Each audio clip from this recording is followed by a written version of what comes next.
On the 12th of October, 1941, the Supreme Command of the Ground Forces of the Wehrmacht issued Directive No. 1571 Fraction 41, which referred to the Center Army Group. The Führer decided that Moscow's capitulation should not be expected, even if it is offered by the enemy. In Kyiv, the explosions of slow-acting mines caused serious consequences for the troops. In Moscow and Leningrad it should be expected even more. You should also expect the danger of the plague. Therefore, no German soldier should enter these cities. Anyone from the population who tries to leave the city to our lines must be shot. Before capturing these cities, they must be destroyed by artillery fire and bomber aircraft, and the population must be given the opportunity to leave.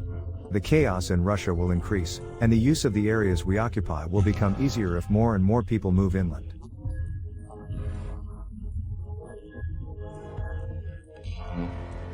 This order was issued when the troops of Army Group Center began Operation Typhoon to capture Moscow and inflicted a crushing defeat on three fronts of the Red Army near Vyazma and Bryansk. So, today we will find out why Hitler never captured the capital of the Soviet Union.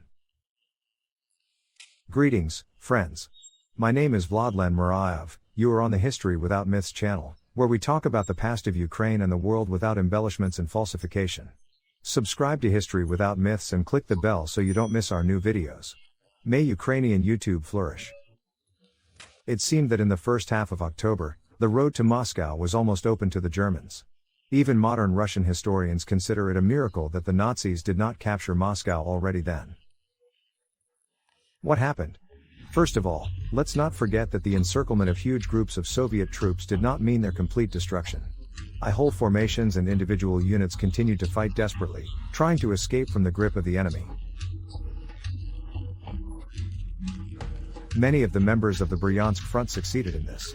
The Germans had to commit significant forces in order to prevent new breakthroughs and eventually eliminate the pockets, and these forces consisted mainly of mechanized units, which were a symbol of the Blitzkrieg. Now, instead of moving forward quickly, they had to turn back and squeeze the rings of the surrounded troops of the USSR. For example, the commander of Army Group Center Fyodor von Bock wrote in his diary on the 8th and 12th of October.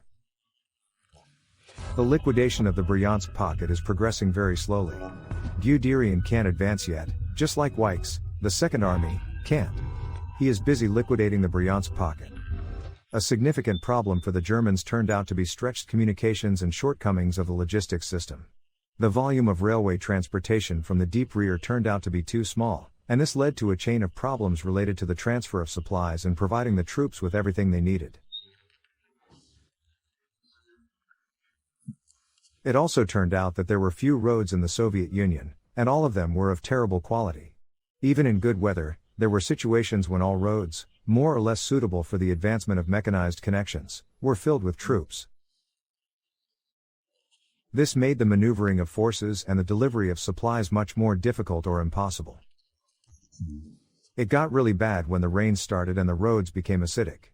For example, the commander of the 3rd Tank Group Hermann Goth described the situation after his troops captured Kalinin, now the city of Tver, on October 14.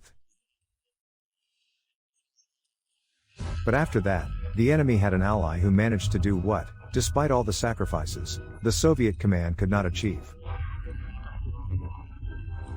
It was not the Russian winter, but the autumn rains that put an end to the German offensive. It rained day and night, rain fell continuously interspersed with snow. The roads were soaked and traffic came to a standstill.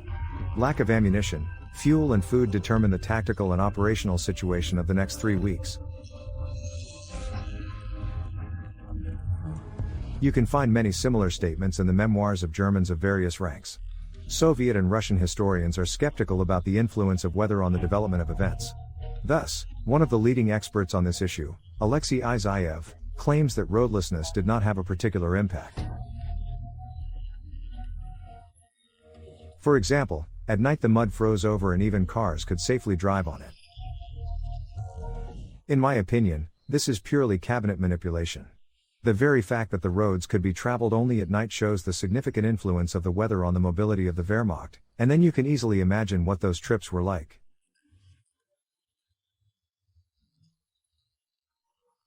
At night, with light masking, along solid potholes, even if frozen. At the same time, Russian historians pay attention to how the Red Army was drowning in the mud. During the retreat, the units left not only the stuck trucks, but even the T-34 tanks, which had excellent cross-country ability. They even made a joke in the spirit of Stalin: if General Mudd fought on our side, he should have been shot for treason. Therefore, it cannot be that one party suffers from the vagaries of the weather, and the other does not notice them at all. The Soviet command tried to delay the advance of the enemy by all means. The attacks on the mechanized formations of the Wehrmacht involved not only the strike forces of frontline aviation, but also long-range bombers. These were not typical tasks for the crews. Their training involved actions from great heights, at night, on stationary targets, and here they had to look for mobile armored vehicles, descend almost to ground level, fly during the day, and often without fighter cover.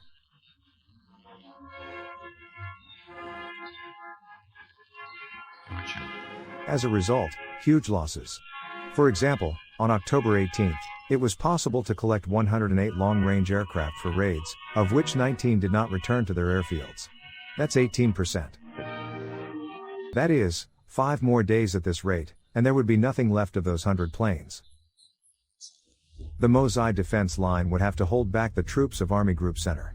It stretched for more than 220 kilometers, from the Moscow Sea, as the Volga Reservoir was called, in the north, to the confluence of the Ugra and Oka rivers in the south. It included 4 fortified areas, within which almost 300 concrete firing points and almost half a thousand earthen ones were built. But in general, the fortification works were completed only by 40%. In many places there were not even trenches. The defense was occupied by the troops of the Western Front, whose commander was recently Georgy Zhukov. After the defeat near Vyazma, the formation of new units and formations of the front actually took place during hostilities. Units that broke out of the encirclement, cadets of military schools, and the Moscow militia were involved in this. Several fresh military units also managed to arrive. The 316th Rifle Division of General Ivan Panfilov arrived from near Novgorod, and the 312th Rifle Division of Colonel Alexandra Nauma from the Valdai region. 14 rifle divisions, 16 tank brigades and more than 40 artillery regiments were transferred from the reserve of the main command to dangerous areas. Many of them were incomplete, and this was sorely lacking. For example, according to the charter, the division in defense was supposed to occupy a section of the front 8 to 12 kilometers long, and it was necessary to defend more than 40. But resistance to the Wehrmacht troops intensified. This was especially successful where the Red Army could occupy well-prepared positions. For example, near Maloyaroslavets in the area of the village of Olinsk, the cadets of the Podolsky Artillery School, led by Colonel Ivan Strelbitsky, who came from a Cossack noble family known since the time of Galicia Volin Rus, defended themselves. They occupied a line reinforced by reinforced concrete bunkers and equipped with anti-tank artillery. The Germans could not take it immediately.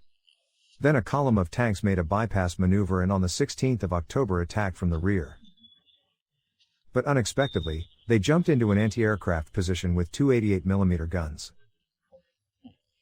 Cadet calculations, 19-20-year-old boys, were not confused and deployed their anti-aircraft guns. 12 tanks were destroyed and several more damaged by direct fire in a fast-moving battle. The cadets held their positions for about a week. Those who remained alive retreated and took up defense at new frontiers. Near Maloyaroslavets, the 9th Tank Brigade, commanded by Ivan Kirikenko, from Cherkasy, also distinguished itself. It had about 2,000 people.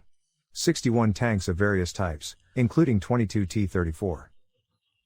Precisely due to the successful use of tanks, the brigade held back the offensive of a several times larger Wehrmacht division for more than a week. We must pay attention to one more important fact. If the German tank generals were the best in the world in terms of operational and tactical skill at that time, then the same cannot be said about their equipment. Wehrmacht tanks were significantly inferior to the new Soviet machines. The German industry did not have time to saturate the troops with new models, so near Moscow they used a lot of outdated Panzerkampfwagen II, as well as good, but light Czech tanks, which the Germans called Panzerkampfwagen 38T.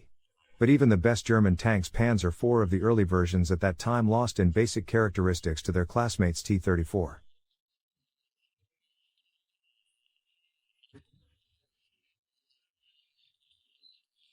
For the 41st year, this creation of Kharkiv designers was a formidable machine. And this had its impact in the battle near Moscow.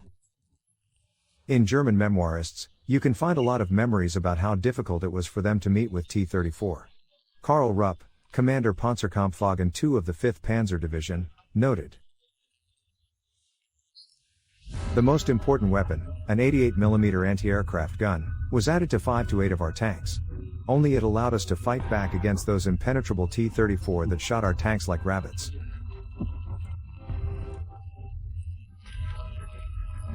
What are we against them with our light guns? Time and time again, the Russians pierced the frontal armor of our tanks. T-34 shells destroyed even the turret of Panzer III and IV. But despite all efforts, Zhukov's troops could not hold the Mosai defense line. By the 18th of October, the Germans broke through it. But by that time, they had already managed to build new defensive lines in front of Moscow as a matter of urgency, which covered the most tank-dangerous areas. 70,000 students of Moscow schools and 30,000 factory workers, among whom there were many women, were mobilized for fortification works. One of them, Vera Yevsikova, recalled, "The anti-tank ditches were huge, 8 meters wide and 10 meters deep. They were dug mostly by women. It was very hard work. It was necessary to light a fire in order to somehow warm up the frost-bound earth and only then dig. Only the upper, rather thin layer of the earth froze, then it was easier to dig."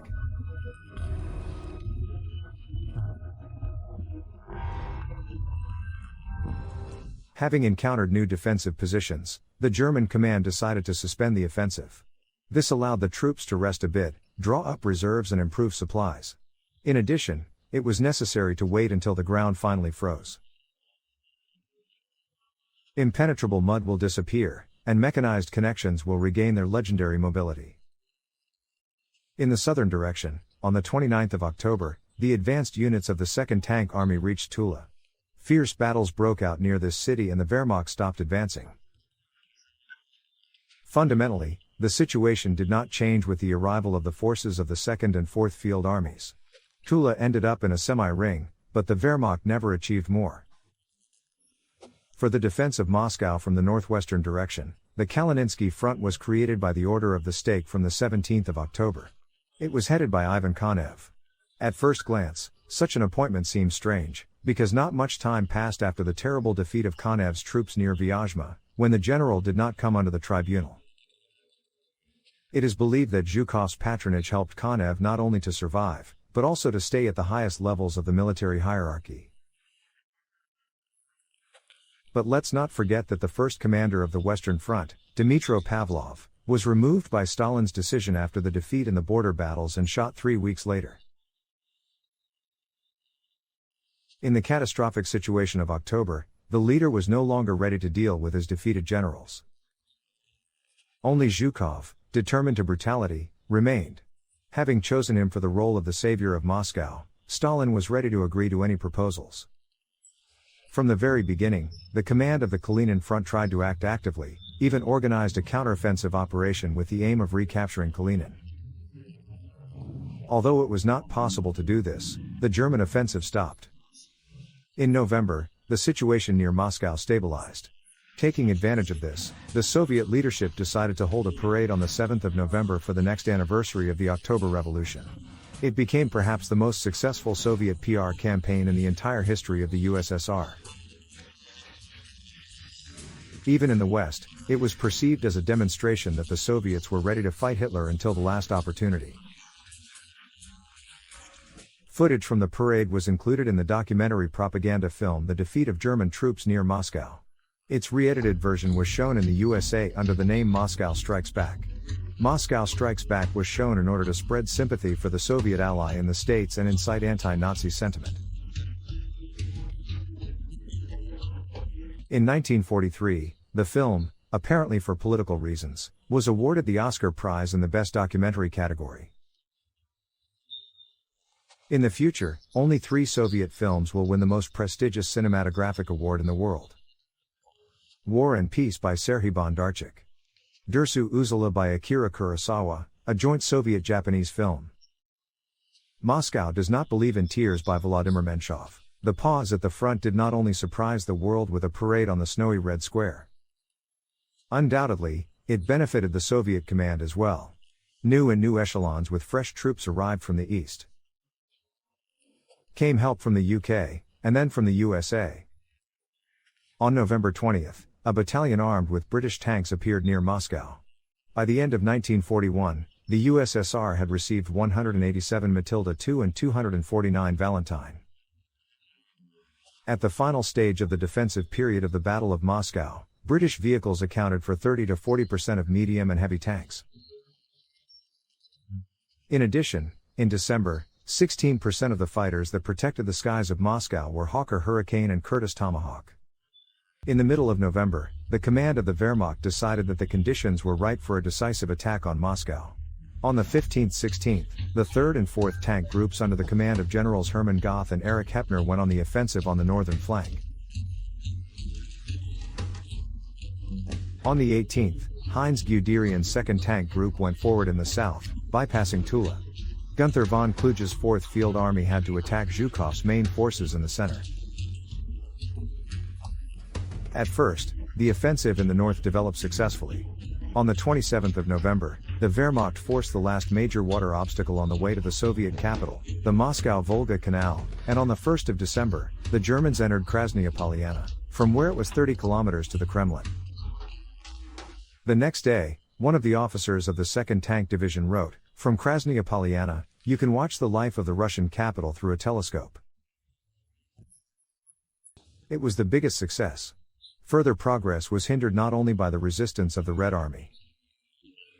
By order of the Stavka, the dams of several reservoirs were blown up and the dumped water turned the area into an impassable one. In the south, the offensive was more difficult. On the 21st of November, the Chief of Staff of the German Ground Forces, Franz Halder, wrote in his diary.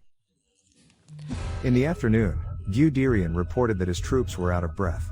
The 2nd Panzer Army is indeed fighting hard battles on a wide front, but these battles are being successful and our troops are crowding the enemy everywhere. It is to be hoped that the 2nd Panzer Army, despite the arrival of reinforcements to the enemy, fresh Siberian divisions, will still be able to successfully complete the battles. The next day, Guderian's troops captured Stalinogorsk, now Novomoskovsk. This direction was defended by the 50th Army, which they tried to restore as soon as possible after the defeat at Bryansk. It was commanded by Arkady Ermakov for a little over a month. Surrendering a city with such a name could not just pass him by. Zhukov immediately removed the general from his post, and in December he was arrested and brought before a tribunal. Nevertheless, Yermakov was lucky. The trial took place in January 42, when the Red Army was already winning near Moscow, and the sentence was not too harsh, 5 years in the camps and with the deprivation of rank and awards, but it was only symbolic. The Presidium of the Supreme Soviet of the USSR immediately pardoned the general. Behind everything was Stalin, who did not shy away from playing with people's destinies. Guderian advanced a little more and approached Kashira, but his strength was clearly not enough. If at the end of September there were more than 400 panzers in the 2nd Tank Division, then before the November offensive there were 150 of them. And now even less. The offensive finally stopped on December 5. The Germans had to go on the defensive. Not only in the south, but also in other areas. Guderian will write about those days. The attack on Moscow failed. All the sacrifices and efforts of our valiant troops turned out to be in vain. We suffered a serious defeat, which, due to the stubbornness of the High Command, led to fatal consequences in the coming weeks. In December, Army Group Center found itself in a difficult situation. Losses in personnel and equipment accumulated. The arrival of replenishments turned out to be critically insufficient. A significant amount of equipment needed repair.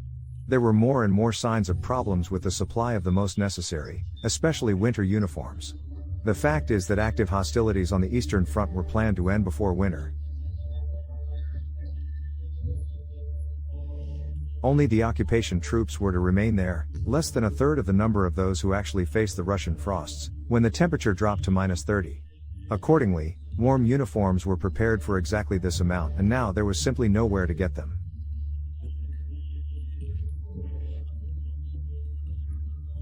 And the people were very tired. The morale of the troops fell.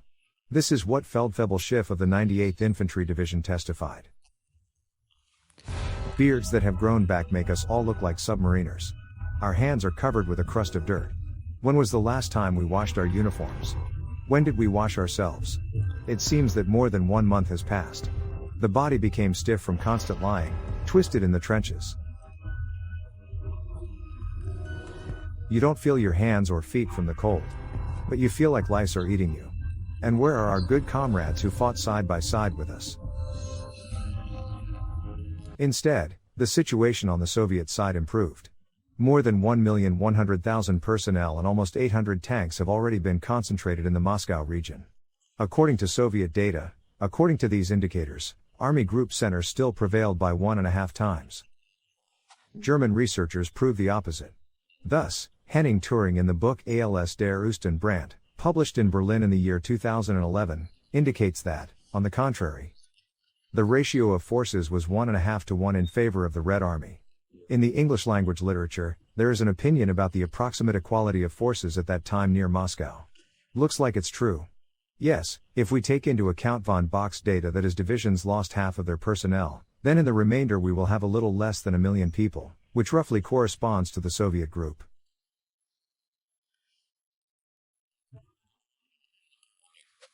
But it must be emphasized that the Wehrmacht was exhausted, while the Soviet fronts largely consisted of fresh units. On December 5 to 6, the Kalininsky and Western fronts launched a counteroffensive, and on December 12 Zhukov reported to the headquarters. The troops of the front, having exhausted the enemy in previous battles, launched a decisive counteroffensive against his striking flank groups. As a result of the launched offensive, both of these groups were defeated and hastily retreated, abandoning their weaponry and suffering huge losses. The command of the Red Army organized a series of counteroffensive operations that lasted until the spring of 1942. The troops of Army Group Center were pushed back 8,250 kilometers from the capital of the USSR. The number of human victims speaks eloquently about the price of such success. The total losses of the Red Army during the entire battle for Moscow are estimated at 1,800,000 people, and the Wehrmacht, less than 600,000. Many reasons have been given today that led to Germany's first major defeat in World War II. However, they should not be considered the main ones. In the first place, let's put the strategic mistakes of the top leadership of the Reich during the planning of the war against the USSR. Hitler and his closest entourage were very wrong in their assessment of Stalin's ability to mobilize the country's resources for war. In addition, they clearly underestimated factors such as the size of the Soviet Union and the mentality of the majority of its citizens. On December 11, 1941, in the midst of the Soviet counteroffensive, Hitler made another strategic mistake. Germany declared war on the US. That is, only 4 days have passed since the Japanese attack on Pearl Harbor. The Führer quickly found a new powerful enemy. By the way, Hitler also incredibly underestimated America. He considered this country corrupted by Jews and liberal politicians and therefore unable to fight. Probably, Hitler expected that in response to his, so to speak, kindness, Japan would declare war on the USSR, and this would prevent the Soviets from transferring troops from the eastern borders to the west. But the pragmatic leadership of the country of the morning sun never took such a step. After all, Japan has already fought in 2 theaters, China and the Pacific Ocean. Why was the extra trouble needed? Dear viewers, write comments, put likes, share this release on social networks. Thanks again for watching. See you.